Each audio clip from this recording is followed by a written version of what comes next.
సిద్ధు జొన్నలగడ్డ బొమ్మరిల్లు భాస్కర్ కాంబినేషన్లో Jack movie చూడడం జరిగింది.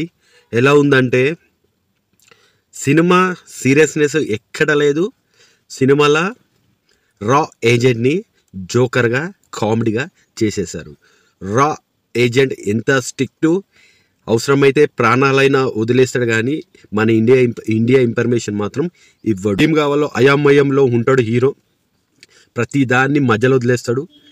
అలా నాన్న హీరో మధ్యలో బాండింగే కుదరలేదు, సెంటిమెంటు పండలేదు. వాళ్ళ అమ్మతోని సెంటిమెంట్ ఉంటుంది, అది కూడా వర్కౌట్ కాలేదు. పాటలు అంటారా, పాటలు అబ్బాయి మైండ్కి ఏం పెద్దగా ఎక్కలేదు, పెద్ద ఉన్నట్టే ఏం లేదు. సినిమా మొత్తం క్లమ్జీగా ఉంది.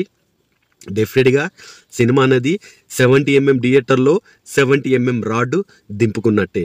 డెఫినెట్గా నిన్న నైట్ నాకు 70mm రాడ్ లోతుగా దిగిపోయింది సినిమా చూసిన తర్వాత. Cinema hero performance okay, Siddhu జొన్నలగడ్డకి తగ్గట్టు మూవీ కాదు ఇది. ఎన్నెన్నో చూసాం, డీజే డీజే స్కేర్ అలాంటివి చూసి మాస్ మసాలా ఎక్స్పెక్ట్ చేసింది, లేకపోతే మొత్తం తుస్సు డల్లు. హీరోయిన్ చాలా బాగుంది, బేబీలో మించి అందాలు ఇలా చాలా బాగా కనువిందు చేశాయి. డెఫినెట్గా హీరోయిన్గా కొనసాగుతుంది, అన్నీ బాగా బాగుంది. సో మ్యూజిక్ అంటారా, అబ్బాయి మ్యూజిక్లో ఎక్కలేదు, అస్సలు ఇంట్రెస్ట్ లేదు. బీజిఎం కూడా ఏం బీజిఎం లేదు. సినిమా నాకైతే నచ్చలేదు, నేను చెప్పేది కాదు. మీరు మూవీ చూసి మీరు కూడా ఓన్ డిసిషన్కి వచ్చేయండి. సో సినిమా అయితే 70mm రాడ్ నాకు 70mm థియేటర్లో దింపేసింది.